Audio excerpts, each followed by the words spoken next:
जय श्री कृष्ण। नमस्कार दर्शक बंधु, माधव पवित्र वाणी राशिफल कार्यक्रम में आपण मान स्वागत। प्रिय दर्शक बंधु, आज आम जाना टैरोट कार्ड माध्यम 12टी राशि राशिफल। प्रथम मेष राशि ठारू आरंभ कर मीन राशि पर्यंत। ता पूर्व मोर प्रिय दर्शक बंधु, आसतु जाना आज दिनचर्चा कार्यक्रम विषय। आज सर्वसम्मत मधुसूदनी एकादशी, सर्वत्र चंदन यात्रा आरंभ, लक्ष्मी नारायण व्रत, विश्व रेड क्रॉस दिवस। आज बैशाख मास बा मेष मास 25 दिन मे मासर 8 तारिख, आज गुरुवार। आज जन्म होता शिशुर कन्या राशि, वैश्य मतांतर शूद्रवर्ण, नरगण रात्रि 11:43 पर देवगण। आज मृत्यु व्यक्तिर एक पाद पुष्कर दोष, अपराह्न 3:53 पर 2 पाद पुष्कर दोष, रात्रि 11:43 पर 1 पाद पुष्कर दोष। फल वंश और पशुहानि, होमादि शांति, अर्णवस्त्र, स्वर्ण, घृतकांस्य और तंडुल दान। आज एकादशी श्राद्ध। आज निषिद्ध खाद्य कहले शिंब भोजन निषेध। अपराह्न 3:35 पर प्रतिका अर्थात पोई भोजन निषेध। अद्य सर्वसम्मत मधुसूदनी एकादशी उपवास, अद्य लक्ष्मी नारायण व्रत। आज पर्वपर्वाणी विषय कहले बा पर्व उत्सव कथा कहले जहाँकि अद्य क्षीरचोरा गोपीनाथ जीउकर ओ आरोड़ी श्री आखंडलमणि पीठ में 5 दिन व्याप्त चंदन यात्रा आरंभ। आज जदि अशुभ बेला, काल बेला, 12 बेला कथा कहबा तेबे दिबा 2:44 पर, 6:06 पर, काल रात्रि कहले 12:25 पर, 1:51 मध्य। आज शुभ जोग शुभ कथा कहले प्रातरु दिबा 6:52 मध्य, 9:17 पर, 11:40 मध्य। आज अमृत जोग कथा कहले रात्रि 1:17 पर, 3:42 मध्य। प्रिय दर्शक बंधु, ये थिला आज दिनचर्चा कार्यक्रम विषय संक्षेप वार्ता। एबे आसंतु आमे कार्ड माध्यम 12टी कार्ड संग्रह करवा। 12टी कार्ड रे 12टी राशि संपर्क में आम संक्षेप में जाना आउ देखा कौन आसूची 12टी राशि राशिफल। प्रथम मेष राशि, शेष में मीन राशि। जय श्री कृष्ण। कौन आसूची 12टी राशि राशिफल मे मास 8 तारिख।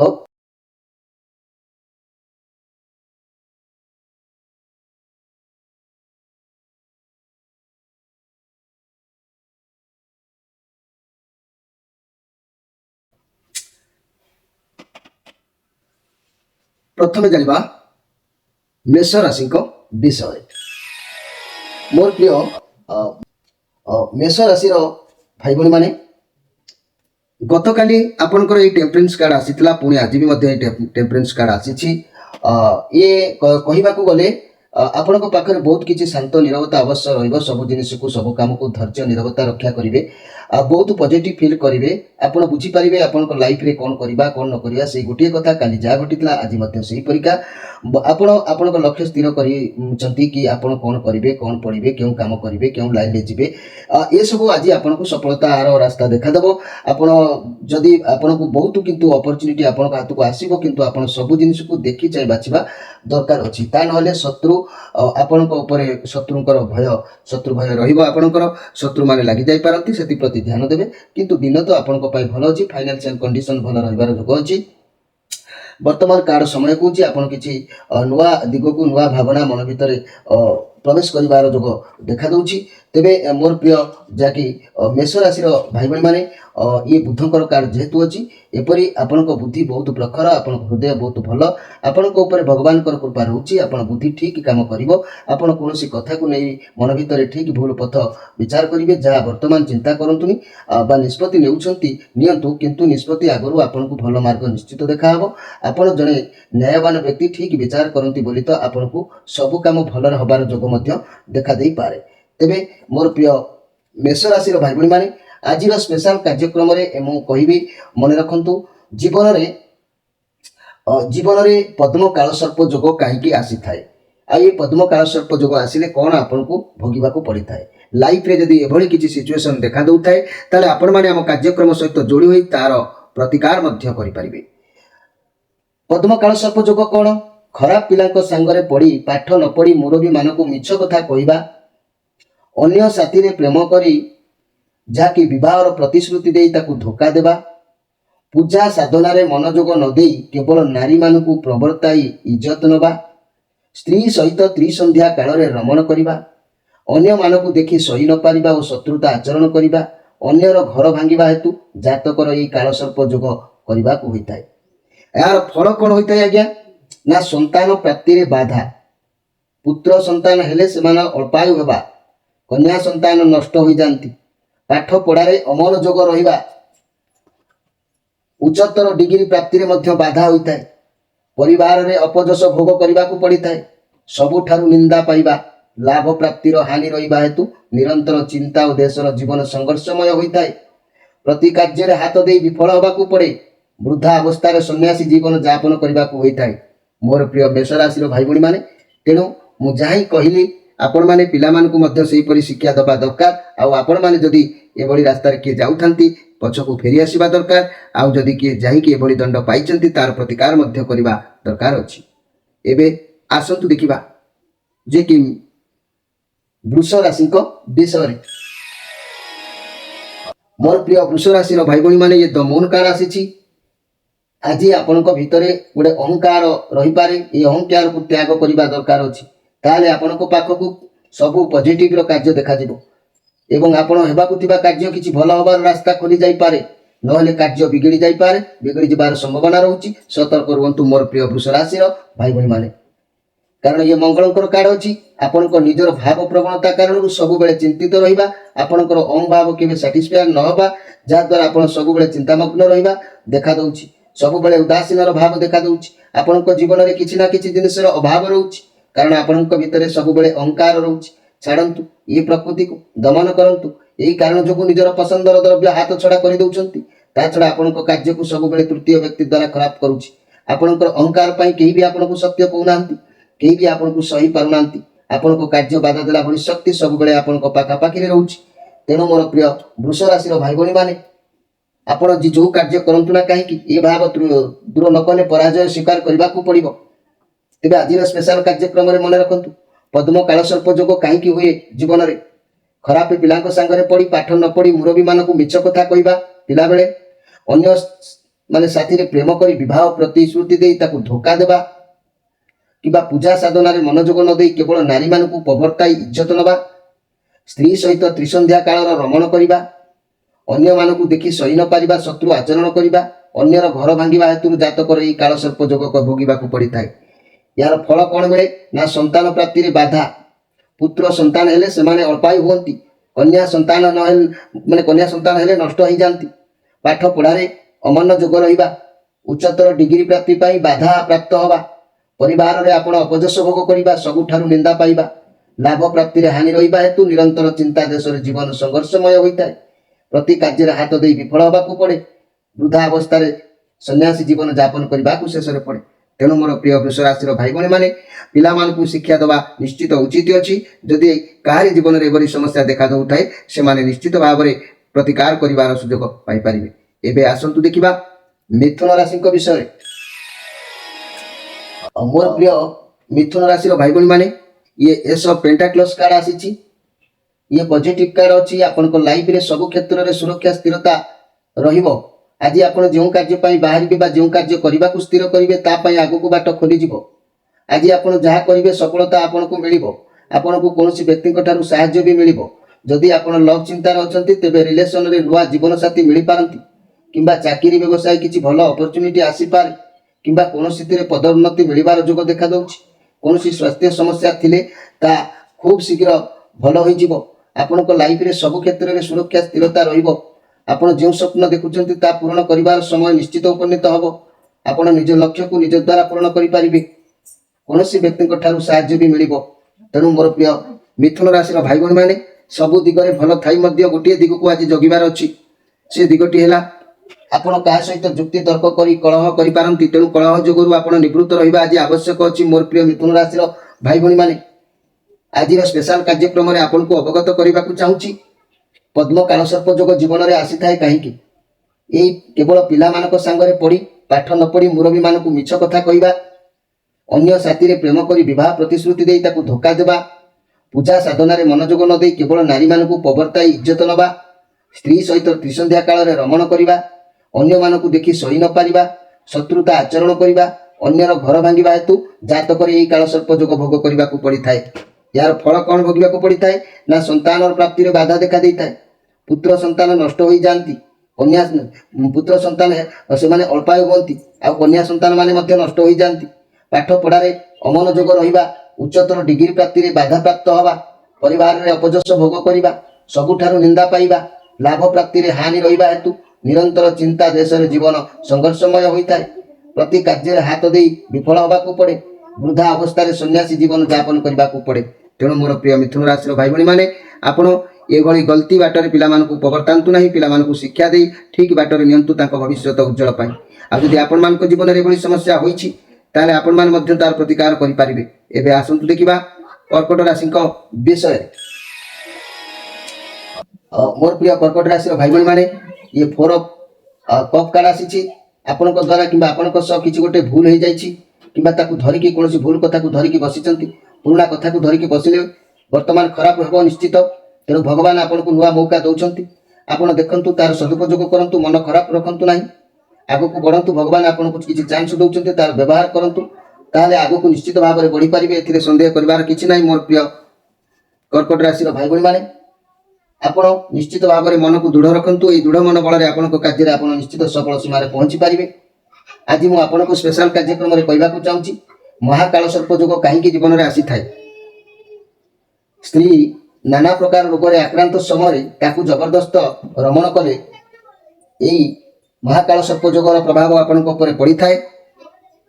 ରଜସ୍ପଳା ନାରୀ ସହ ସହବାସ କରିବା କିମ୍ବା ସ୍ତ୍ରୀ ରଜସ୍ପଳା 7 ଦିନ ନପରୁଣୁ ନିଜର ଶଯ୍ୟାରେ ଶୁଆଇ ସହବାସ କରାଇବା, ଅନ୍ୟମାନଙ୍କର ଚରିତ୍ରକୁ ସନ୍ଦେହ କରି ମିଥ୍ୟା ଆରୋପ ଲଗାଇ ତାକୁ ମାନସିକ କଷ୍ଟ ଦେବା ହେତୁ ପଦ୍ମକାଳ ସର୍ପ ଯୋଗ ଭୋଗ କରିବାକୁ ଜୀବନରେ ପଡ଼ିଥାଏ। ତେବେ ମନେ ରଖନ୍ତୁ ମୋର ପ୍ରିୟ କର୍କଟ ରାଶିର ଭାଇ ଭଉଣୀମାନେ, ଏହାର ଫଳ କ'ଣ ଭୋଗିବାକୁ ପଡ଼େ? ନା ଏହି ଯୋଗରେ ମନୁଷ୍ୟ ସର୍ବଦା ରୋଗୀ ହୋଇଥାଏ, ପ୍ରେମ ପ୍ରସଙ୍ଗରେ ବାରମ୍ବାର ବିଫଳ ହେବାକୁ ପଡ଼େ, ଚାରିଆଡ଼ୁ ଶତ୍ରୁମାନେ ଘେରି ଯାଆନ୍ତି, ଋଣ କ୍ଷେତ୍ରରେ ସର୍ବଦା ନିରାଶ ହେବାକୁ ପଡ଼େ, ମାମୁଁ ଘର ଆଡ଼ୁ ବହୁ କଷ୍ଟ ଭୋଗିବାକୁ ପଡ଼େ, ନେତ୍ର ରୋଗରେ ଆକ୍ରାନ୍ତ ହେବାକୁ ପଡ଼େ।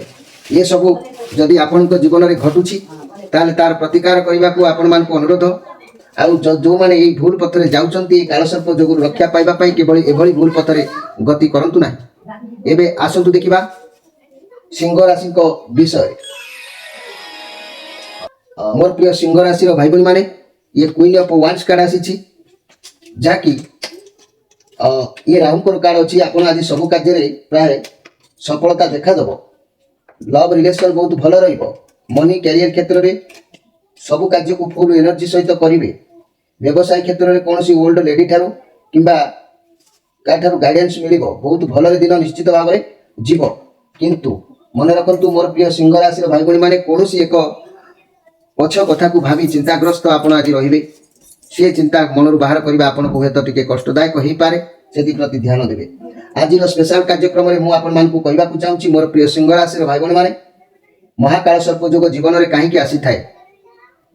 ଏହି ମହାକାଳ ସର୍ପ ଯୋଗ ସ୍ତ୍ରୀ ନାନା ପ୍ରକାର ରୋଗରେ ଯେତେବେଳେ ଆକ୍ରାନ୍ତ ଥାଏ, ସେ ସମୟରେ ତାକୁ ଜବରଦସ୍ତି ଯେ ରମଣ କରାଇବା କିମ୍ବା ରଜସ୍ପଳା ନାରୀ ସହିତ ସହବାସ କରିବା, ସ୍ତ୍ରୀ ରଜସ୍ପଳା 7 ଦିନ ନପରୁଣୁ ନିଜର ଶଯ୍ୟାରେ ଶୁଆଇ ସହବାସ କରାଇବା, ଅନ୍ୟମାନଙ୍କର ଚରିତ୍ରକୁ ସନ୍ଦେହ କରି ମିଥ୍ୟା ଆରୋପ ଲଗାଇ ତାକୁ ମାନସିକ କଷ୍ଟ ଦେବା ହେତୁ ଏହି ମହାପଦ୍ମକାଳ ସର୍ପ ଯୋଗ ଭୋଗ କରିବାକୁ ହୋଇଥାଏ। ଏହାର ଫଳ କ'ଣ ଭୋଗିବାକୁ ହୋଇଥାଏ? ନା ଏହି ଯୋଗରେ ମନୁଷ୍ୟ ସର୍ବଦା ରୋଗୀ ହୋଇଥାଏ, ପ୍ରେମ ପ୍ରସଙ୍ଗରେ ବାରମ୍ବାର ବିଫଳ ହେବାକୁ ପଡ଼େ, ଚାରିଆଡ଼ୁ ଶତ୍ରୁମାନେ ଘେରି ଯାଆନ୍ତି, ଋଣ କ୍ଷେତ୍ରରେ ଯାହାକି ସର୍ବଦା ନିରାଶ ହେବାକୁ ପଡ଼େ, ଯାହାକି ମାମୁଁ ଘର ଆଡ଼ୁ ବହୁ କଷ୍ଟ ଭୋଗ କରିବାକୁ ପଡ଼େ, ନେତ୍ର ରୋଗରେ ଆକ୍ରାନ୍ତ ହେବାକୁ ମଧ୍ୟ ସେ ବ୍ୟକ୍ତିକୁ ପଡ଼େ। ତେଣୁ ଆପଣମାନେ ଯଦି ଏଭଳି କାହାକୁ ଜୀବନରେ ଭୁଲ କରୁଛନ୍ତି ତାହେଲେ ସେଥିରୁ ଓହରି ଆସନ୍ତୁ ମୋର ପ୍ରିୟ ସିଂହ ରାଶିର ଭାଇ ଭଉଣୀମାନେ, କିମ୍ବା ନିଜର ପିଲାମାନଙ୍କୁ ସାଙ୍ଗସାଥି ଭଳି ତାକୁ ଶିକ୍ଷା ଦିଅନ୍ତୁ, ଏଭଳି ଭୁଲ କିଛି ନ କରନ୍ତୁ। ଏବେ ଆସନ୍ତୁ ଦେଖିବା କନ୍ୟା ରାଶିଙ୍କ ବିଷୟରେ। ମୋର ପ୍ରିୟ କନ୍ୟା ରାଶିର ଭାଇ ଭଉଣୀମାନେ, ଇଏ 10 ଅଫ୍ ୱାନ୍ସ କାର୍ଡ ଆସିଛି। ଆପଣଙ୍କ ମୁଣ୍ଡରେ ବହୁତ ଭାରିପଣ ରହିବ। ଆପଣଙ୍କ ବୋଝକୁ ପରିବାର ସହିତ ହେଉ କିମ୍ବା ଯାହା ସହିତ ହେଉ ବାଣ୍ଟିବା ଆବଶ୍ୟକ ଅଛି, କାରଣ ଜଣେ ମଣିଷ ଦ୍ୱାରା ସବୁ କାର୍ଯ୍ୟ ସମ୍ଭବ ନୁହଁ। ସମସ୍ତେ ମିଳିମିଶି କାମ କଲେ କାମ କମି ଯାଇଥାଏ ଏବଂ ଜଣଙ୍କ ଉପରେ ଖାଲି ଅଧିକ ବୋଝ ଚାପ ପଡ଼େ ନାହିଁ। ତେଣୁ ଆଜି ଘର ପରିବାର ଦାମ୍ପତ୍ୟ ଜୀବନ ଭଲ ରହିବ। ରିଲେସନରେ ଟିକେ ଚିଡ଼ଚିଡ଼ା ଭାବ ସୃଷ୍ଟି ହୋଇପାରେ। ବ୍ୟବସାୟୀ ମାନେ ଆଶାତୀତ ଫଳ ପାଇବେ। ଛାତ୍ରଛାତ୍ରୀ ମାନେ ଭଲ ପାଠ ପଢ଼ାପଢ଼ିରେ ମନୋନିବେଶ ମଧ୍ୟ କରିବେ। ମୋର ପ୍ରିୟ କନ୍ୟା ରାଶିର ଭାଇ ଭଉଣୀ ମାନେ ଆଜି ଖାଦ୍ୟ ଭଲ ଭୋଜନ ମନ ଆତ୍ମତୃପ୍ତି ହେବାର ଭୋଜନ ଆପଣଙ୍କୁ ପ୍ରାପ୍ତି ହେବ। ଖୁସି ନିଶ୍ଚିତ ଭାବରେ ଆସିବ। ଆଜିର ସ୍ପେଶାଲ କାର୍ଯ୍ୟକ୍ରମରେ ମନେ ରଖନ୍ତୁ, ମହାକାଳସର୍ପ ଯୋଗ ଜୀବନରେ ଆସିଥାଏ କ'ଣ ପାଇଁ? এই କ'ଣ ଭୁଲ କଲେ ଏଭଳି କାଳସର୍ପ ଯୋଗ ଆପଣଙ୍କୁ ସ୍ପର୍ଶ କରିଥାଏ? ସ୍ତ୍ରୀ ନାନା ପ୍ରକାର ରୋଗରେ ଆକ୍ରାନ୍ତ ସମୟରେ ତାକୁ ଜବରଦସ୍ତ ରମଣ କରିବା, ରଜସ୍ପଳା ନାରୀ ସହିତ ସହବାସ କରିବା, ସ୍ତ୍ରୀ ରଜସ୍ପଳା 7 ଦିନ ନ ପୂର୍ବରୁ ନିଜର ଶଯ୍ୟାରେ ଶୁଆଇ ସହବାସ କରାଇବା, ଅନ୍ୟମାନଙ୍କ ଚରିତ୍ରକୁ ସନ୍ଦେହ କରି ମିଥ୍ୟା ଆରୋପ ଲଗାଇ ତାକୁ ମାନସିକ କଷ୍ଟ ଦେବା ହେତୁ ମହାପଦ୍ମକାଳସର୍ପ ଯୋଗ ଭୋଗ କରିବାକୁ ପଡ଼ିଥାଏ। ଏହି ପଦ୍ମକାଳସର୍ପ ଯୋଗ ଭୋଗ ପଡ଼ିଲେ କ'ଣ ଅସୁବିଧାରେ ପଡ଼େ ମଣିଷ? ନା ଏହି ଯୋଗରେ ମନୁଷ୍ୟ ସର୍ବଦା ରୋଗୀ ହୋଇଥାଏ। ପ୍ରେମ ପ୍ରସଙ୍ଗରେ ବାରମ୍ବାର ବିଫଳ ହେବାକୁ ପଡ଼େ। ଚାରିଆଡ଼ୁ ଶତ୍ରୁମାନେ ଘେରିକି ଯାଆନ୍ତି। ଋଣ କ୍ଷେତ୍ରରେ ସର୍ବଦା ନିରାଶ ହେବାକୁ ପଡ଼େ। ମାମୁଁ ଘର ଆଡ଼ୁ ବହୁ କଷ୍ଟ ଭୋଗ କରିବାକୁ ପଡ଼େ। ନେତ୍ର ରୋଗରେ ଆକ୍ରାନ୍ତ ହେବାକୁ ମଧ୍ୟ ପଡ଼ିଥାଏ। ତେଣୁ ମୋର ପ୍ରିୟ କନ୍ୟା ରାଶିର ଭାଇ ଭଉଣୀମାନେ, ଆପଣମାନେ ନିଶ୍ଚିତ ଭାବରେ ଏ କଥାକୁ ଅବଗତ ଭାବେ ଜାଣିବେ। ପିଲାମାନଙ୍କୁ ମଧ୍ୟ ଶିକ୍ଷା ଉଚିତ ପଥରେ ଯିବା ପାଇଁ ଶିକ୍ଷା ଦେଇପାରିବେ। ଏବେ ଆସନ୍ତୁ ଦେଖିବା ତୁଳା ରାଶିଙ୍କ ବିଷୟରେ। ମୋର ପ୍ରିୟ ତୁଳା ରାଶିର ଭାଇ ଭଉଣୀମାନେ, ଇଏ ଆପଣ ଆଜି ପରିସ୍ଥିତିକୁ ନେଇ ବିଲକୁଲ ବି ଖୁସି ହେଇନପାରନ୍ତି। ଆପଣଙ୍କର ଅସୁବିଧା ବଢ଼ି ବଢ଼ି ଚାଲିପାରେ। ଆପଣ ଗୋଟିଏ କାମ କରୁଛନ୍ତି, ଆଉ ଗୋଟେ ଉଲ୍ଟା ହେଇପାରେ। ଆପଣ କ'ଣ କରିବେ କ'ଣ ନାହିଁ କିଛି ବୁଝା ପଡ଼ିନପାରେ। ଅନ୍ୟ ବାଟରୁ ପରିସ୍ଥିତିକୁ ଦେଖନ୍ତୁ, ସମାଧାନ ମିଳିବ। ହଠାତ୍ କୌଣସି ନିଷ୍ପତ୍ତି ଆଜି ନିଅନ୍ତୁ ନାହିଁ। ଆପଣ ମନି କ୍ୟାରିୟର ବ୍ୟବସାୟ କଥା କହିଲେ ବାରମ୍ବାର ଭାବିବେ କି ଚାକିରି ଛାଡ଼ିଦେବି, ବଦଳେଇଦେବି, ସାଲେରୀକୁ ନେଇ ଖୁସି ନ ହେବା। ଯାହା ବି କରିବେ ତାର ଉଲ୍ଟା ଫଳ ଆଜି ଆପଣଙ୍କୁ ମିଳିବାର ଯୋଗ ଦେଖାଦେଉଛି। ପଇସାକୁ ନେଇ ଆପଣ ବହୁତ ଅଧିକ ଟେନସନରେ ରହିବେ। ଟେନସନ୍ ନିଅନ୍ତୁ ନାହିଁ। ଆପଣଙ୍କ ଫାଇନାନ୍ସିଆଲ କଣ୍ଡିସନ୍ ଏତେ ଖରାପ ନାହିଁ, କିନ୍ତୁ ଆପଣ ଅଧିକ ଟେନସନ୍ ହୁଏତ ନେଉଛନ୍ତି। ତେଣୁ ମୋର ପ୍ରିୟ ତୁଳା ରାଶିର ଭାଇ ଭଉଣୀମାନେ, ଆଜି ଆପଣ ଯେକୌଣସି କାର୍ଯ୍ୟ କରିବାକୁ ଚେଷ୍ଟା କରିବେ ପଥରୋଧ ହେବାର ଯୋଗ ଦେଖାଦେଉଛି। ତେଣୁ ଏ ପଥରୋଧ ନ ହେବା ପାଇଁ ଆପଣ ଭାବିଛନ୍ତି ଧୀର ସ୍ଥିର ମନ୍ଥର ଗତିରେ ଆଜି କାମ କରନ୍ତୁ। ଏବେ ଆଜିର ସ୍ପେଶାଲ କାର୍ଯ୍ୟକ୍ରମରେ ମନେ ରଖନ୍ତୁ, ମୋର ପ୍ରିୟ ତୁଳା ରାଶିର ଭାଇ ଭଉଣୀମାନେ, ମୁଁ ଆପଣମାନଙ୍କୁ କହିବି ପଦ୍ମ କାଳସର୍ପ ଯୋଗ ଜୀବନରେ କାହିଁକି ଆସିଥାଏ। ଏହି ପଦ୍ମ କାଳସର୍ପ ଯୋଗ ଆସିଲେ କ'ଣ ଅସୁବିଧା ହେଇଥାଏ, ତାର ଫଳ କ'ଣ ଭୋଗିବାକୁ ପଡ଼ିଥାଏ, ମୁଁ ସେ ବିଷୟରେ ନିଶ୍ଚିତ ଆପଣମାନଙ୍କୁ କହିବି। ଖରାପ ପିଲାଙ୍କ ସାଙ୍ଗରେ ପଡ଼ି ପାଠ ନ ପଢ଼ି ମୁରବୀମାନଙ୍କୁ ମିଛ କଥା କହିବା, ଅନ୍ୟ ଜାତିରେ ପ୍ରେମ କରି ବିବାହ କରି ବିବାହର ପ୍ରତିଶ୍ରୁତି ଦେଇ ତାକୁ ଧୋକା ଦେବା, ଯାହାକି ପୂଜା ସାଧନାରେ ମନୋଯୋଗ ନ ଦେଇ କେବଳ ନାରୀମାନଙ୍କୁ ପ୍ରବର୍ତ୍ତାଇ ଇଜ୍ଜତ ନେବା, ସ୍ତ୍ରୀ ସହିତ ତ୍ରିସନ୍ଧ୍ୟା କାଳରେ ରମଣ କରିବା, ଅନ୍ୟମାନଙ୍କୁ ଦେଖି ସହି ନ ପାରିବା, ଶତ୍ରୁତା ଆଚରଣ କରିବା, ଅନ୍ୟର ଘର ଭାଙ୍ଗିବା ହେତୁ ଜାତକର ଏହି କାଳସର୍ପ ଯୋଗ ଭୋଗ କରିବାକୁ ଜୀବନରେ ପଡ଼ିଥାଏ। ଏହି କାଳସର୍ପ ଯୋଗ ପଡ଼ିଲେ ତାର ପ୍ରଭାବରେ କ'ଣ କ୍ଷତି ହୁଏ? ନା ସନ୍ତାନ ପ୍ରାପ୍ତିର ବାଧା ହୁଏ। ପୁତ୍ର ସନ୍ତାନ ହେଲେ ସେମାନେ ଅଳ୍ପାୟୁ ହେବା ଯୋଗ ଦେଖା ଦେଇଥାଏ। କନ୍ୟା ସନ୍ତାନ ନଷ୍ଟ ହୋଇଯାଆନ୍ତି। ପାଠ ପଢ଼ାରେ ଅମନୋଯୋଗ କରିବା, ଉଚ୍ଚତର ଡିଗ୍ରୀ ପ୍ରାପ୍ତିରେ ବାଧା ଆସିଥାଏ। ପରିବାରର ଅପଯଶ ଭୋଗ କରିବାକୁ ହୋଇଥାଏ। ସବୁଠାରେ କେବଳ ଖାଲି ନିନ୍ଦା ମିଳିଥାଏ। ଲାଭ ପ୍ରାପ୍ତିର ହାନି ରହିବା ହେତୁ ନିରନ୍ତର ଚିନ୍ତା ଓ ଦେଶରେ ଜୀବନ ସଂଘର୍ଷମୟ ହୋଇଥାଏ। ପ୍ରତି କାର୍ଯ୍ୟରେ ହାତ ଦେଇ ବିଫଳ ହେବାକୁ ପଡ଼େ। ବୃଦ୍ଧା ଅବସ୍ଥାରେ ଶେଷରେ ସନ୍ନ୍ୟାସୀ ଜୀବନ ଯାପନ କରିବାକୁ ପଡ଼ିଥାଏ। ତେବେ ମୋର ପ୍ରିୟ ତୁଳା ରାଶିର ଭାଇ ଭଉଣୀମାନେ, ଏ କଥାକୁ ଆପଣମାନେ ନିଶ୍ଚିତ ଜାଣିବା ଦରକାର ଅଛି ଏବଂ ପିଲାମାନଙ୍କୁ ମଧ୍ୟ ଉଚିତ ଶିକ୍ଷା ଦେବାର ଅଛି ତାଙ୍କ ଭବିଷ୍ୟତ ପାଇଁ। ଏବେ ଆସନ୍ତୁ ଦେଖିବା ବିଛା ରାଶିଙ୍କ ବିଷୟରେ। ମୋର ପ୍ରିୟ ବିଛା ରାଶିର ଭାଇ ଭଉଣୀମାନେ, ଇଏ କେତୁଙ୍କର କାର୍ଡ ଆସିଛି। ଆପଣଙ୍କ ଲକ୍ଷ୍ୟ ସ୍ଥିର କରି ଆଜି କାମ କରିବେ। ବହୁତ କଠିନ ପରିଶ୍ରମ କରିବାର ଯୋଗ ଦେଖାଦେଉଛି। ବହୁତ ମୋଟିଭେଟ୍ ଫିଲ୍ କରିବେ। କାମରେ ଫୋକସ୍ ରଖିବେ। ଆପଣଙ୍କ କାମରୁ ପଛକୁ ହଟିବେ ନାହିଁ। ଯେମିତି ହେଲେ ବି କାମକୁ ପୂରଣ କରିବେ। ଆପଣ ଯାହା ଭାବୁଛନ୍ତି, ଯଦି ତା ବିରୁଦ୍ଧରେ ଆପଣଙ୍କୁ କିଏ କିଛି କହିବେ, ଆପଣ ଜମା ବି ସହିପାରିବେ ନାହିଁ। ଝଗଡ଼ା ହେଇଯାଉ ପଛେ ନିଜର ଭାବପ୍ରବଣତାକୁ ଲୁଚାଇ ଆଜି ରଖିପାରିବେ ନାହିଁ। କର୍ମକ୍ଷେତ୍ରରେ ବହୁତ ଭଲ ରହିବ। ଆପଣ ଯାହା ବି କାମ କରିବେ ସେଥିଲାଗି ଆପଣଙ୍କୁ ସଫଳତା ନିଶ୍ଚିତ ମିଳିବ। ଆପଣଙ୍କ ମାଇଣ୍ଡରେ ଚାଲିବ କି ଆପଣ କ'ଣ କରିବେ, କେଉଁ ଲାଇନ୍ରେ ଯିବେ, ଆପଣ ବିଜନେସକୁ କିପରି ଗ୍ରୋ କରିବେ, ଏସବୁ ଆଜି ଆପଣଙ୍କ ପାଖରେ ଦେଖାଯିବ। ତେଣୁ ଆପଣ ବହୁତ ଖୁସି ଦିନ ଆପଣଙ୍କ ପାଇଁ ଭଲ ଅଛି। ଭଗବାନ ଶିବଙ୍କର ଆରାଧନା ଆଜି କରନ୍ତୁ। ଆପଣଙ୍କ ଜୀବନରେ କିଛି ବି ଭଲ ଚେଞ୍ଜେସ୍ ହେବାର ଯୋଗ ନିଶ୍ଚିତ ଭାବରେ ଅଛି। ମୋର ପ୍ରିୟ ବିଛା ରାଶିର ଭାଇ ଭଉଣୀମାନେ, ଆଜି ଆପଣଙ୍କର ମନ ପ୍ରସନ୍ନ ରହିବ, ଖୁସି ରହିବ। ତେବେ ଆଜିର ସ୍ପେଶାଲ କାର୍ଯ୍ୟକ୍ରମରେ ମୁଁ ଆପଣମାନଙ୍କୁ କହିବାକୁ ଚାହୁଁଛି, ପଦ୍ମ କାଳସର୍ପ ଯୋଗ ଜୀବନରେ କାହିଁକି ଆସିଥାଏ, କି ଭୁଲ କଲେ ଆସିଥାଏ। ଖରାପ ପିଲାଙ୍କ ସାଙ୍ଗରେ ପଡ଼ି ପାଠ ନ ପଢ଼ି ମୁରବୀମାନଙ୍କୁ ମିଛ କହିବା ଫଳରେ କିମ୍ବା ଅନ୍ୟ ଜାତିର ପ୍ରେମ ଭଲ ପାଇ ପ୍ରେମ ବିବାହ କରିବା ପ୍ରତିଶ୍ରୁତି ଦେଇ ତାକୁ ଧୋକା ଦେବା, ପୂଜା ସାଧନାରେ ମନୋଯୋଗ ନ ଦେଇ କେବଳ ନାରୀମାନଙ୍କୁ ପ୍ରବର୍ତ୍ତାଇବା, ସ୍ତ୍ରୀ ସହିତ ତ୍ରିସନ୍ଧ୍ୟା କାଳରେ ରମଣ କରିବା, ଅନ୍ୟମାନଙ୍କୁ ଦେଖି ସହି ନ ପାରିବା, ଶତ୍ରୁ ଆଚରଣ କରିବା, ଅନ୍ୟର ଘର ଭାଙ୍ଗିବା ହେତୁ କାଳସର୍ପ ବା ଏହି ଜାତକର ଏହି କାଳସର୍ପ ଯୋଗ ଭୋଗ କରିବାକୁ ପଡ଼ିଥାଏ। ତେଣୁ ଏହାର ଦଣ୍ଡ କ'ଣ ମିଳିଥାଏ? ନା ସନ୍ତାନ ପ୍ରାପ୍ତିରେ ବାଧା ହୋଇଥାଏ। ପୁତ୍ର ସନ୍ତାନ ହେଲେ ସେମାନେ ଅଳ୍ପାୟୁ ହୁଅନ୍ତି। କନ୍ୟା ସନ୍ତାନ ହେଲେ ନଷ୍ଟ ହୋଇଯାଆନ୍ତି। ପାଠ ପଢ଼ାରେ ଅମନୋଯୋଗ ରହିବା, ଉଚ୍ଚତର ଡିଗ୍ରୀ ପ୍ରାପ୍ତିରେ ବାଧା ଦେଖା ଦେଇଥାଏ, ପରିବାରରେ ଅପଯଶ ଭୋଗ କରିବାକୁ ପଡ଼ିଥାଏ, ସବୁଠାରୁ ନିନ୍ଦା ପାଇବା ଦେଖା ଦେଇଥାଏ, ଲାଭ ପ୍ରାପ୍ତିର ନାନା ହାନି କାରଣ ହେତୁ ନିରନ୍ତର ଚିନ୍ତା ଦେଶରେ ଜୀବନ ସଂଘର୍ଷମୟ ହୋଇଥାଏ, ପ୍ରତି କାର୍ଯ୍ୟରେ ହାତ ଦେଇ ବିଫଳ ହେବାକୁ ପଡ଼େ, ବୃଦ୍ଧା ଅବସ୍ଥାରେ ସନ୍ନ୍ୟାସୀ ଜୀବନ ଯାପନ କରିବାକୁ ପଡ଼ିଥାଏ। ମୋର ପ୍ରିୟ ବିଛା ରାଶିର ଭାଇ ଭଉଣୀମାନେ ନିଶ୍ଚିତ ଏ କଥାକୁ ପିଲାମାନଙ୍କୁ ଶିକ୍ଷା ଦେବା ଆବଶ୍ୟକ ଅଛି। ଏବେ ଆସନ୍ତୁ ଦେଖିବା ଧନୁ ରାଶିଙ୍କ ବିଷୟରେ। ମୋର ପ୍ରିୟ ଧନୁ ରାଶି, ଇଏ ପେଜ୍ ଅଫ୍ କପ୍ କାର୍ଡ଼ ଆସିଛି। ଆପଣ ବହୁତ ଟ୍ୟାଲେଣ୍ଟ, ଆପଣଙ୍କ ପାଖକୁ ବହୁତ କିଛି ଧନ୍ଦା ବା ଯୋଗ ବା ଅର୍ଥ ଆସିବାର ଅଛି। ଆପଣ ନୂଆ କିଛି କାର୍ଯ୍ୟ କରିବାର ମନସ୍ତାପ କରିପାରନ୍ତି। ଆପଣ ଯେଉଁ କାମ କରିବେ ଭାବିଚିନ୍ତି ଆଗ ପଛ ନ ଭାବି କରିପାରନ୍ତି, ଯାହାଦ୍ୱାରା କ୍ଷତି ବି ମଧ୍ୟ ହୋଇପାରେ। ଆପଣ ଆଜି ଚଞ୍ଚଳତା ସ୍ଥିରତା ଆପଣଙ୍କ ଭିତରେ କିଛି ଦେଖାଯାଉ ନାହିଁ। ଆପଣ ଯେକୌଣସି କାର୍ଯ୍ୟ କରନ୍ତୁ, ଶିଖିକି କାର୍ଯ୍ୟ କଲେ କାର୍ଯ୍ୟରେ ସଫଳତା ଆପଣଙ୍କୁ ନିଶ୍ଚିତ ମିଳିବ। ଯେଉଁ କାମ କରିବେ ସେ କାମ ବିଷୟରେ ଜାଣିକି କାର୍ଯ୍ୟରେ ହାତ ଦିଅନ୍ତୁ, ତେବେ ସଫଳତା ମିଳିବ। ଯଦି କୌଣସି ନୂଆ କାର୍ଯ୍ୟ କରୁଛନ୍ତି ଭାବିଚିନ୍ତି କରନ୍ତୁ। ତା ନୂଆ ରିଲେସନ୍ ହେଉ, ନୂଆ ସାଙ୍ଗ ହେଉ, ନୂଆ ବ୍ୟବସାୟ ହେଉ, ଭାବିଚିନ୍ତି କରନ୍ତୁ। ନଚେତ ବଡ଼ମାନଙ୍କର ମତାମତ ନେଇକି କରନ୍ତୁ, ନହେଲେ ବିଫଳତା ଆପଣଙ୍କୁ ପ୍ରାପ୍ତି ହୋଇପାରେ। ତେବେ ମୋର ପ୍ରିୟ ଧନୁରାଶିର ଭାଇ ଭଉଣୀମାନେ, ଆପଣ ଆଜି ବହୁତ କର୍ମଚଞ୍ଚଳ ରହିବେ। ଏହି ଚଞ୍ଚଳତା ଭିତରେ ଯେପରି କିଛି ଭୁଲ ନ ହୁଏ ସେଥିପ୍ରତି ଧ୍ୟାନ ଦେବେ। ଆଜିର ସ୍ପେଶାଲ କାର୍ଯ୍ୟକ୍ରମରେ ମୁଁ ଆପଣମାନଙ୍କୁ କହିବାକୁ ଚାହୁଁଛି, ପଦ୍ମକାଳ ସର୍ପ ଯୋଗ ଜୀବନରେ କାହିଁକି ଆସିଥାଏ, କି ଭୁଲ କଲେ ଆସିଥାଏ, ଏହାର ଫଳ କ'ଣ, ଦଣ୍ଡ କ'ଣ? ଖରାପ ପିଲାମାନଙ୍କ ସାଙ୍ଗରେ ପଡ଼ି, ପାଠ ନ ପଢ଼ି ମୁରବୀମାନଙ୍କୁ ମିଛ କଥା କହିବା, ଅନ୍ୟ ସାଥିରେ ପ୍ରେମ କରି ବିବାହ ପ୍ରତିଶ୍ରୁତି ଦେଇ ତାକୁ ଧୋକା ଦେବା, ପୂଜା ସାଧନାରେ ମନୋଯୋଗ ନ ଦେଇ କେବଳ ନାରୀମାନଙ୍କୁ ପ୍ରବର୍ତ୍ତାଇ ଇଜ୍ଜତ ନେବା, ସ୍ତ୍ରୀ ସହିତ ତ୍ରିସନ୍ଧ୍ୟା କାଳରେ ରମଣ କରିବା, ଅନ୍ୟମାନଙ୍କୁ ଦେଖି ସହି ନ ପାରିବା ଓ ଶତ୍ରୁତା ଆଚରଣ କରିବା, ଅନ୍ୟର ଘର ଭାଙ୍ଗିବା ହେତୁ ଜାତକର ଏହି କାଳସର୍ପ ଯୋଗ ଭୋଗ କରିବାକୁ ପଡ଼ିଥାଏ। ଏହାର ଫଳ ବା ଦଣ୍ଡ କ'ଣ ମିଳେ ନା ସନ୍ତାନ ପ୍ରାପ୍ତିରେ ବାଧା ଦେଖା ଦେଇଥାଏ।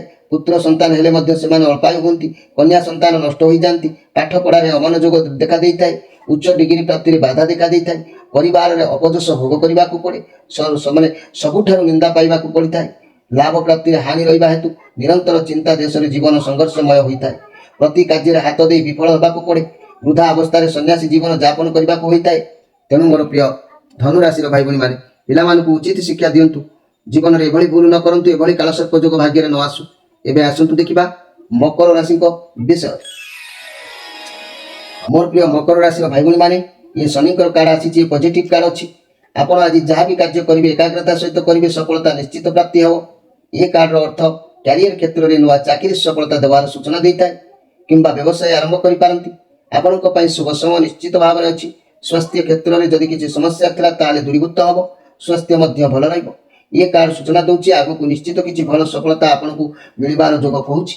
ତେଣୁ ମୋର ପ୍ରିୟ ମକର ରାଶିର ଭାଇ ଭଉଣୀମାନେ, ଆଜି ସତ୍ସଙ୍ଗ ପ୍ରତି ଇଚ୍ଛା ରହିବ, ଈଶ୍ୱର ବିଶ୍ୱାସୀ ହେବେ, ଗୁରୁ ବ୍ରାହ୍ମଣୀ ଭକ୍ତି ରହିବ। ଆପଣଙ୍କର ମନ ଆଜି ନିଶ୍ଚିତ ଭାବରେ ସମୟ ଭଲରେ ଅତିବାହିତ ହେବ। ତେବେ ଆଜିର ସ୍ପେଶାଲ କାର୍ଯ୍ୟକ୍ରମରେ ମନେ ରଖନ୍ତୁ ମୋର ପ୍ରିୟ ମକର ରାଶିର ଭାଇ ଭଉଣୀମାନେ, ମହାକାଳ ସର୍ପ ଯୋଗ କାହିଁକି ଜୀବନରେ ଆସିଥାଏ, ଏ କ'ଣ ଭୁଲ କଲେ ମହାକାଳ ସର୍ପ ଯୋଗ ଆସିଥାଏ, ତାର ପରିଣାମ ମଧ୍ୟ ଭୋଗିବାକୁ ପଡ଼ିଥାଏ। ମନେ ରଖନ୍ତୁ ନା, ସ୍ତ୍ରୀ ନାନା ପ୍ରକାର ରୋଗରେ ଆକ୍ରାନ୍ତ ସମୟରେ ତାକୁ ଯଦି ଜବରଦସ୍ତ ରମଣ କରାଯାଏ, କିମ୍ବା ରଜସ୍ପଳା ନାରୀ ସହିତ ସହବାସ ଯଦି କରନ୍ତି, କିମ୍ବା ସ୍ତ୍ରୀ ରଜସ୍ପଳା 7 ଦିନ ନ ପୂର୍ବରୁ ନିଜର ଶଯ୍ୟାରେ ଶୁଆଇ ସହବାସ କରିବାକୁ ବାଧ୍ୟ କରନ୍ତି, ଅନ୍ୟମାନଙ୍କର ଚରିତ୍ରକୁ ସନ୍ଦେହ କରି ମିଥ୍ୟା ଆରୋପ ଲଗାନ୍ତି, ମାନସିକ କଷ୍ଟ ଦେବା ହେତୁ ମହାପଦ୍ମକାଳ ସର୍ପ ଯୋଗ ଭୋଗ କରିବାକୁ ପଡ଼ିଥାଏ। ଏହି ମହାକାଳ ପଦ୍ମସର୍ପ ଯୋଗ ଭୋଗ ହେଲେ ଏହାର ଫଳ ବା ଦଣ୍ଡ କ'ଣ ମିଳିଥାଏ? ଏହି ଯୋଗରେ ମନୁଷ୍ୟ ସର୍ବଦା ରୋଗୀ ହୋଇଯାଏ, ପ୍ରେମ ପ୍ରସଙ୍ଗରେ ବାରମ୍ବାର ବିଫଳ ହେବାକୁ ପଡ଼େ, ଚାରିଆଡ଼ୁ ଶତ୍ରୁମାନେ ଘେରି ଯାଆନ୍ତି, ଋଣ କ୍ଷେତ୍ରରେ ସର୍ବଦା ନିରାଶ ହେବାକୁ ପଡ଼େ, ମାମୁଁ ଘର ଆଡ଼ୁ ବହୁ କଷ୍ଟ ଭୋଗ କରିବାକୁ ପଡ଼େ, ନେତ୍ର ରୋଗରେ ସବୁବେଳେ ଆକ୍ରାନ୍ତ ହେବାର ଯୋଗ ଦେଖା ଦେଇଥାଏ।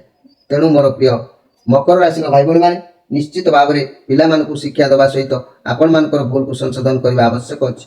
ଏବେ ଆସନ୍ତୁ ଦେଖିବା କୁମ୍ଭ ରାଶିଙ୍କ ବିଷୟରେ।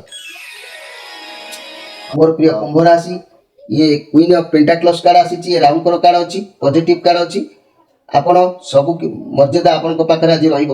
ଆଜି ଆପଣ କୌଣସି ପରିସ୍ଥିତିକୁ ଭାବିଚିନ୍ତି କରିବେ, ଆପଣଙ୍କୁ ସଫଳତା ନିଶ୍ଚିତ ମିଳିବ। କ୍ୟାରିୟରରେ ବହୁତ ଭଲ ଦିନ ଅଛି। ଯଦି କୌଣସି ସ୍ୱାସ୍ଥ୍ୟ ସମସ୍ୟା ଥିଲା ତେବେ ଆଜି ଆପଣ ପରିଶ୍ରମ କରନ୍ତୁ ଏବଂ ଆରାମ କରନ୍ତୁ, ସବୁ କିଛି ଠିକ୍ ହେଇଯିବାର ସମ୍ଭାବନା ରହୁଛି। ତେବେ ମୋର ପ୍ରିୟ ଯାହାକି କୁମ୍ଭ ରାଶିର ଭାଇ ଭଉଣୀମାନେ, ଆଜି କୌଣସି କାରଣବଶତଃ ଦେହର କଷ୍ଟ ଆପଣଙ୍କୁ ଲାଗିପାରେ। ତେଣୁ ଦେହ ପ୍ରତି ଆପଣ ସଜାଗ ରହିବା, ଦେହର ଯତ୍ନ ନେବା, ଆଜି ସେଥିପ୍ରତି ଧ୍ୟାନ ଦେବା ଆବଶ୍ୟକ ଅଛି। ମୋର ପ୍ରିୟ କୁମ୍ଭ ରାଶିର ଭାଇ ଭଉଣୀମାନେ, ଆଜିର ସ୍ପେଶାଲ କାର୍ଯ୍ୟକ୍ରମରେ ମୁଁ ଆପଣମାନଙ୍କୁ କହିବାକୁ ଚାହୁଁଛି ମହାକାଳ ସର୍ପ ଯୋଗ କାହିଁକି ଘଟିଥାଏ ଜୀବନରେ। ମନେ ରଖନ୍ତୁ, କି ଭୁଲ କଲେ ଏହି କାଳ ସର୍ପ ଯୋଗ ଆସିଥାଏ, ସ୍ତ୍ରୀ ନାନା ପ୍ରକାର ରୋଗରେ ଆକ୍ରାନ୍ତ ସମୟରେ ତାକୁ ଜବରଦସ୍ତ ରମଣ କରିବା, ରଜସ୍ପଳା ନାରୀ ସହିତ ସବାସ କରିବା, ସ୍ତ୍ରୀ ରଜସ୍ପଳା 7 ଦିନ ନ କରୁଣୁ ନିଜ ଶଯ୍ୟାରେ ଶୁଆଇ ସବାସ କରାଇବା, ଅନ୍ୟମାନଙ୍କର ଚରିତ୍ରକୁ ସନ୍ଦେହ କରି ମିଥ୍ୟା ଆରୋପ ଲଗାଇବା, ମାନସିକ କଷ୍ଟ ଦେବା ହେତୁ ପଦ୍ମକାଳ ସର୍ପ ଯୋଗ ଜୀବନରେ ଭୋଗ କରିବାକୁ ପଡ଼ିଥାଏ। ଏହାର ଦଣ୍ଡ କ'ଣ ମିଳେ ନା ଏହି ଯୁଗରେ ମନୁଷ୍ୟ ସର୍ବଦା ରୋଗୀ ହୋଇଯାଏ। ପ୍ରେମ ପ୍ରସଙ୍ଗରେ ବାରମ୍ବାର ବିଫଳତା ହେବାକୁ ପଡ଼େ। ଚାରିଆଡ଼ୁ ଶତ୍ରୁମାନେ ତାକୁ ଘେରି ଯାଆନ୍ତି। ଋଣ କ୍ଷେତ୍ରରେ ସର୍ବଦା ନିରାଶ ହେବାକୁ ପଡ଼େ। ମାମୁଁ ଘର ଆଡ଼ୁ ବହୁ କଷ୍ଟ ଭୋଗ କରିବାକୁ ପଡ଼େ। ତେଣୁ ନେତ୍ର ରୋଗରେ ମଧ୍ୟ ଏ ବ୍ୟକ୍ତି ବାରମ୍ବାର ଆକ୍ରାନ୍ତ ହୋଇଥାଏ। ମୋର ପ୍ରିୟ ଯାହାକି କୁମ୍ଭ ରାଶିର ଭାଇ ଭଉଣୀମାନେ, ନିଶ୍ଚିତ ଭାବରେ ଏ କଥାକୁ ଆପଣମାନେ ଅନୁଭବ କରିବେ ଏବଂ ପିଲାମାନଙ୍କୁ ସତର୍କ କରାଇବା ଆବଶ୍ୟକ ଅଛି ଏବଂ ଆପଣମାନେ ମଧ୍ୟ ସଜାଗ ରହିବା ଆବଶ୍ୟକ ଅଛି। ଏବେ ଆସନ୍ତୁ ଦେଖିବା ଯାହାକି ମୀନ ରାଶିଙ୍କ ବିଷୟ। ମୋର ପ୍ରିୟ ମୀନ ରାଶିର ଭାଇ ଭଉଣୀମାନେ, ଇଏ ପଜିଟିଭ କାର୍ଡ ଅଛି। ଆପଣ କୌଣସି ପରିସ୍ଥିତିକୁ ହ୍ୟାଣ୍ଡେଲ କରିପାରିବେ। ଆଜି ଯେତେ ଦମଦାର ମଣିଷ ହଉ, ଜୀବଜନ୍ତୁ ହଉ, ଆପଣଙ୍କ କଣ୍ଟ୍ରୋଲକୁ ସେ ଆସିବ। ଆପଣଙ୍କର ସିଚୁଏସନ ଆପଣଙ୍କର ଫେଭରରେ କିନ୍ତୁ ନାହିଁ। ଆପଣ ଆପଣଙ୍କର କଣ୍ଟ୍ରୋଲରେ ରହି ଆସୁଥିବା ସମୟକୁ ଅପେକ୍ଷା କରିବାକୁ ପଡ଼ିବ ଏବଂ ନିଜର ବୁଦ୍ଧି ବଳରେ ପରିସ୍ଥିତିକୁ ସମ୍ଭାଳିବାକୁ ପଡ଼ିବ। ଆଜି ଯେତେ ସବୁ ସମସ୍ୟା ଆସୁ, ନିଜକୁ କଣ୍ଟ୍ରୋଲରେ ରଖିବେ ଏବଂ ସଫଳତା ମଧ୍ୟ ପାଇ ଆଗକୁ ବଢ଼ିବେ। ନିଜର ପେସେନ୍ସ ରଖନ୍ତୁ, ସବୁ ଠିକ୍ ହେଇଯିବ। ଯଦି ଘୋଷା କରିବେ ସବୁ ଏପଟ ସେପଟ ହେଇଯିବ, କାରଣ ଇଏ ଶନିଙ୍କର କାର୍ଡ ଅଛି। ଆପଣଙ୍କ ପାଖରେ ଗୋଟେ ଅନଲିମିଟେଡ ପାୱାର ରହିବ, ସେ କ୍ଷମତା ରହିବ, ସେ ପାୱାରକୁ ଆପଣ କାର୍ଯ୍ୟରେ ଲଗାଇବା ଆବଶ୍ୟକ ଅଛି। ତେଣୁ ଯଦି କିଛି ରୋଗ ଥିଲା ବହୁତ ଜଲ୍ଦି ଠିକ୍ ହେଇଯିବ। ମନର ଜୋଶ ରଖନ୍ତୁ, ଏକ୍ସରସାଇଜ କରନ୍ତୁ, ସକାଳ ସମୟରେ ସୂର୍ଯ୍ୟଙ୍କର ପ୍ରଥମ କିରଣରେ ଖାଲି ପାଦରେ କିଛି ସମୟ ଚଲାବୁଲା କରନ୍ତୁ, ସବୁ ଠିକ୍ ହେଇଯିବ। ଲଭ୍ ରିଲେସନ କହିଲେ ଆପଣଙ୍କର ଲାଇଫ ପାର୍ଟନର ଉଭୟଙ୍କ ମନମେଳକ ରହିବ। ଉଭୟଙ୍କୁ ଠିକ୍ ବୁଝାମଣା ଭିତରେ ରହିବେ। ଆଜି କେବେ ମନମାଳିନ ହେବାର ଦେଖାଯାଇଛି, ତେବେ ଆଜି ମଧ୍ୟ ସଂଶୋଧନ ହେବାର ଯୋଗ ଦେଖାଦେଉଛି। ତେଣୁ ସବୁ ଠିକ୍ ଠାକ୍ ହେଇଯିବ। ମୋର ପ୍ରିୟ ଯାହାକି ମୀନ ରାଶିର ଭାଇ ଭଉଣୀମାନେ, ଆପଣ ଯାହା କିଛି ଚିନ୍ତା କରନ୍ତୁ ନା କାହିଁକି, ତାହା ଧୀରେ ଧୀରେ ସଫଳ ହେବ। ତରବରିଆ ହେଲେ କିଛି ହେବ ନାହିଁ। ତେଣୁ ଏ ଶନିଙ୍କର କାର୍ଡ ଯେହେତୁ ଅଛି, ଶନି ଆପଣଙ୍କ ଉପରେ କୃପା ଦୃଷ୍ଟି ନିଶ୍ଚିତ ଭାବରେ ରଖିଛନ୍ତି। ଆଜି ଖୁସି ଖୁସି ଖୁସି ଆନନ୍ଦ ପ୍ରମୋଦରେ ସମୟ ଆପଣଙ୍କର ଅତିବାହିତ ହେବ। ମୋର ପ୍ରିୟ ମୀନ ରାଶିର ଭାଇ ଭଉଣୀମାନେ, ଆପଣମାନେ ମନେ ରଖନ୍ତୁ, ମହାକାଳ ସର୍ପ ଯୋଗ ଜୀବନରେ କାହିଁକି ଆସିଥାଏ? ସ୍ତ୍ରୀ ନାନା ପ୍ରକାର ରୋଗରେ ଆକ୍ରାନ୍ତ ସମୟରେ ତାକୁ ଜବରଦସ୍ତ ରମଣ କରିବା, ରଜସ୍ପଳା ନାରୀ ସହିତ ସବାସ କରିବା, ସ୍ତ୍ରୀ ରଜସ୍ପଳା 7 ଦିନ ନ କରୁଣୁ ନିଜର ଶଯ୍ୟାରେ ଶୁଆଇ ସବାସ କରାଇବା, ଅନ୍ୟମାନଙ୍କର ଚରିତ୍ରକୁ ସନ୍ଦେହ କରି ମିଥ୍ୟା ଆରୋପ ଲଗାଇବା, ମାନସିକ କଷ୍ଟ ଦେବା ଏବଂ ଏହି ମହାକାଳ ସର୍ପ ଯୋଗ ଜୀବନରେ ଆସିଥାଏ। ଏହାର ଦଣ୍ଡ ଆଉ ଭୋଗ କ'ଣ ହୋଇଥାଏ? ଏହି ଯୁଗରେ ମନୁଷ୍ୟ ସର୍ବଦା ରୋଗୀ ହୋଇଥାଏ। ପ୍ରେମ ପ୍ରସଙ୍ଗରେ ବାରମ୍ବାର ବିଫଳ ହେବାକୁ ପଡ଼େ। ଚାରିଆଡ଼ୁ ଶତ୍ରୁମାନେ ଘେରି ଯାଆନ୍ତି। ରଣ କ୍ଷେତ୍ରରେ ସର୍ବଦା ନିରାଶ ହେବାକୁ ପଡ଼େ। ମାମୁଁ ଘର ଆଡ଼ୁ ବହୁ କଷ୍ଟ ଭୋଗ କରିବାକୁ ପଡ଼େ। ନେତ୍ର ରୋଗରେ ବାରମ୍ବାର ବ୍ୟକ୍ତି ଆକ୍ରାନ୍ତ ହେବାକୁ ପଡ଼େ। ତେବେ ମୋର ପ୍ରିୟ ମୀନ ରାଶିର ଭାଇ ଭଉଣୀମାନେ, ଏ କଥାକୁ ଆପଣମାନେ ଅବଗତ ହେବା ବା ଜାଣିବା ଦରକାର ଅଛି। ଏ କଥା ଆପଣମାନେ ଜାଣିବା ସହିତ ପିଲାମାନଙ୍କୁ ଉଚିତ ଶିକ୍ଷା ଦେବା ସହିତ ଆପଣମାନେ ମଧ୍ୟ ଉଚିତ ପଥକୁ ରହିବା ଆବଶ୍ୟକ ଅଛି। ପ୍ରିୟ ଦର୍ଶକ ବନ୍ଧୁ, ଇଏ ଥିଲା 12ଟି ରାଶିର ରାଶିଫଳ କାର୍ଯ୍ୟକ୍ରମ। ତେଣୁ ଆଜି ମୁଁ 12ଟି ରାଶି ବିଷୟରେ ଆପଣମାନଙ୍କୁ ସଂକ୍ଷେପରେ କହିଲି ଏବଂ କିଛି କାଳସର୍ପ ଯୋଗ ବିଷୟରେ ମୁଁ ଆପଣମାନଙ୍କୁ ସୂଚନା ମଧ୍ୟ ଦେଇଛି। ଯେଉଁମାନେ ଆମ ସହିତ ଯୋଡ଼ି ହେବାକୁ ଚାହୁଁଛନ୍ତି, ଆମ ଚ୍ୟାନେଲ ସହିତ ସାରାଦିନ ରହିବାକୁ ଚାହୁଁଛନ୍ତି, କିଛି ନୂଆ ନୂଆ ଘଟଣା ତଥ୍ୟ ଆପଣମାନଙ୍କ ଲାଇଫକୁ ପରିବର୍ତ୍ତନ କରିବା ପାଇଁ ଜାଣିବାକୁ ଚାହୁଁଥାନ୍ତି, ତାହେଲେ ଆମ ଚ୍ୟାନେଲକୁ ସବସ୍କ୍ରାଇବ କରନ୍ତୁ। ଆଉ ଆମ ସହିତ ଯୋଡ଼ି ହେଇକି ରୁହନ୍ତୁ। ପ୍ରତ୍ୟେକ ଦୈନନ୍ଦିନ ରାଶିଫଳ ଦେଖନ୍ତୁ, ମାସିକିଆ ରାଶିଫଳ ଦେଖନ୍ତୁ, ବାର୍ଷିକ ରାଶିଫଳ ଦେଖନ୍ତୁ ଏବଂ ଆପଣମାନେ ଆମ ସହିତ ଆପଣଙ୍କର ଗୋଷ୍ଠୀକୁ ବା ଭାଗ୍ୟର ଗୋଷ୍ଠୀକୁ ଆପଣମାନେ ସେୟାର କରି ତାର ପ୍ରତିକାର ନିମନ୍ତେ ବିଭିନ୍ନ ପ୍ରକାର ଗ୍ରହ ଶାନ୍ତି ନିମନ୍ତେ ଆପଣମାନଙ୍କୁ ପ୍ରାପ୍ତି କରାଯାଇପାରେ। ଆପଣମାନେ ଯୋଗାଯୋଗ ଜାରି ରଖନ୍ତୁ। ମୋର ପ୍ରିୟ ଦର୍ଶକ ବନ୍ଧୁ, ଆଜି ତ ସମୟ ଅତିବାହିତ ହୋଇଛି। ଆପଣମାନଙ୍କ ଠାରୁ ବିଦାୟ ନେଇ ରହୁଛି। ପୁଣି ଭେଟ ହେବ ଆସନ୍ତାକାଲି। ସେତେବେଳେ ଯାଏ ବିଦାୟ ଦିଅନ୍ତୁ। ନମସ୍କାର।